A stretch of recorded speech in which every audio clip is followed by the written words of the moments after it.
Mais qu'est-ce qu'on attend ? Bonjour Philippe Jachane. Merci Bonjour. de passer par le journal de TV5 Monde. Vous êtes le délégué Europe de coordination Sud, solidarité, urgence, développement. Qu'est-ce qu'on attend ? Ça pourrait être votre credo.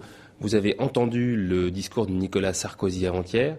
Qu'est-ce que vous avez pensé de ce recadrage sur tout ce qui se passe en ce moment dans les pays arabes ?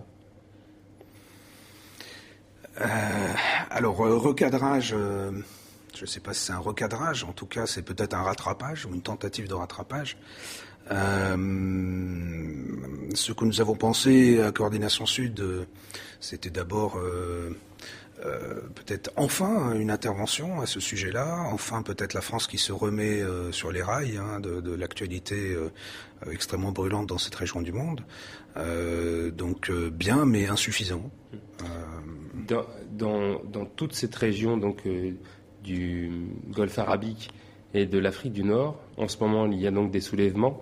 Le constat humanitaire que vous dressez ou le constat de la coopération que vous faites, il est comment selon les pays ? Tunisie, Libye, Égypte ?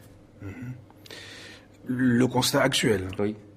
La réalité, c'est qu'on est tous dépassés d'une certaine manière par ce qui se passe dans ces pays-là. Pourquoi ? Parce que la situation a échappé à une grande partie des acteurs qui interviennent dans ces régions-là. Vous me dites que la foi de la France était très attendue et oui, que l'attente a beaucoup déçu. Alors, c'est peut-être plus complexe que ça.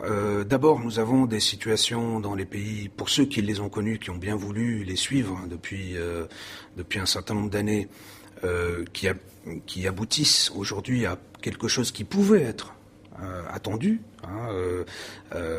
pas forcément dans les formes qu'il a aujourd'hui, mais nous sommes face à des sociétés en mouvement, qui le sont depuis de nombreuses années, parce que ce sont des sociétés jeunes, majorité de la population jeune, qui sont bloquées, qui font face à des blocages institutionnels, économiques, sociaux, démocratiques, depuis de trop nombreuses années. Donc vous avez un fort décalage entre des populations en demande de liberté et de réforme et des régimes complètement fossilisés depuis de trop nombreuses années. Donc vous, par exemple, vous travaillez depuis 10 ans pour Solidarité laïque. Oui. Vous avez 2 programmes, l'un au Maroc depuis 5 ans et l'autre en Algérie depuis 10 ans.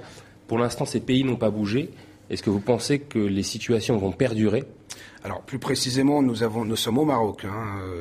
Nous avons sur l'Algérie, c'est une autre organisation qui intervient, mais de la même nature que nous, le CFSI. Et nous sommes sur des territoires qui, pour l'instant, effectivement, n'ont pas connu les mêmes mouvements qu'on a pu voir sur les autres pays. Alors, sur le Maroc, que je connais beaucoup mieux, nous sommes face à un contexte peut-être un peu différent. Mais sans prédire en quoi que ce soit sur ce qui peut arriver, évidemment, nous sommes face à un pays qui a mis en place un certain nombre de réformes depuis quelques années, qui a ouvert un certain nombre d'espaces de liberté. La vie associative, notamment, dans ce pays-là, n'est pas la même qu'en Tunisie, par exemple, à l'époque de Ben Ali.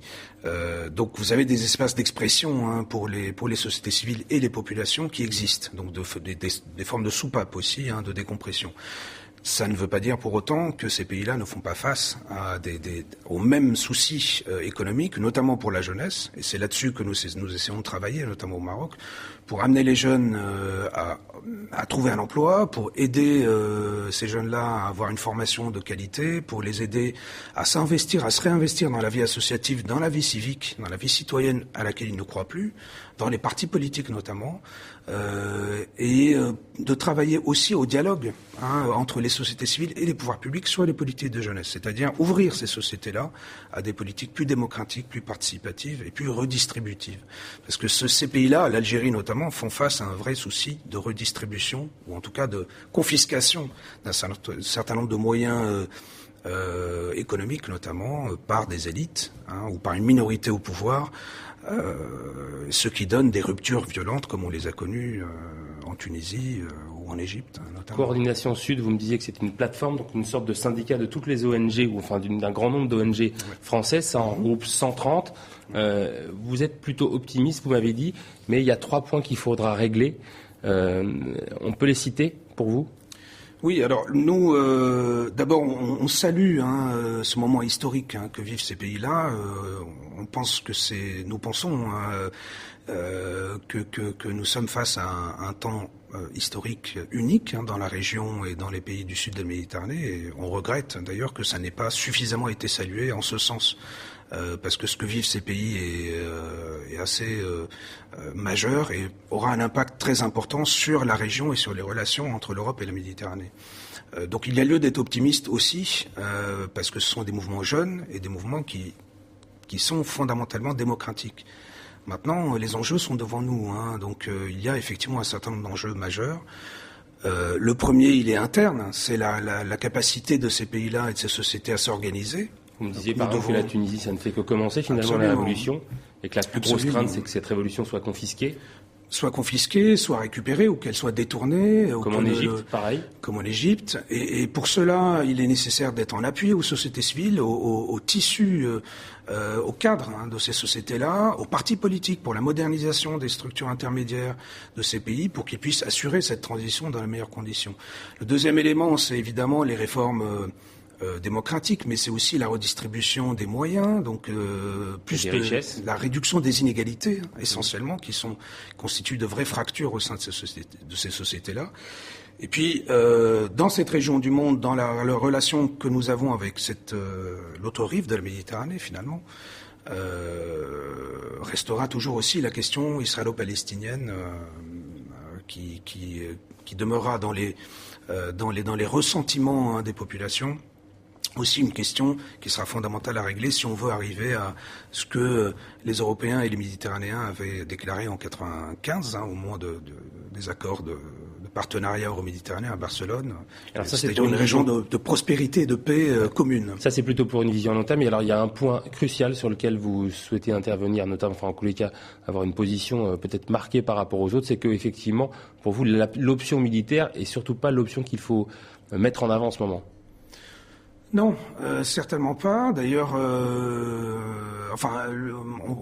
l'exemple tunisien, l'exemple égyptien sont là aussi pour le démontrer. La Libye avec le régime de Kadhafi et le positionnement aujourd'hui du régime, évidemment, sont beaucoup plus inquiétants pour l'avenir, mais l'option militaire est très certainement la dernière des options à laquelle il faudra penser. C'est plutôt l'accompagnement, l'appui, l'aide humanitaire et le soutien aux populations. Avec de la coopération et du développement. Avec de la coopération et du développement. Merci beaucoup. Philippe Jachan, vous êtes donc le délégué Europe de Coordination Sud, Solidarité, Urgence et Développement. Merci beaucoup d'être passé par le journal de TV5 Monde. Merci à vous.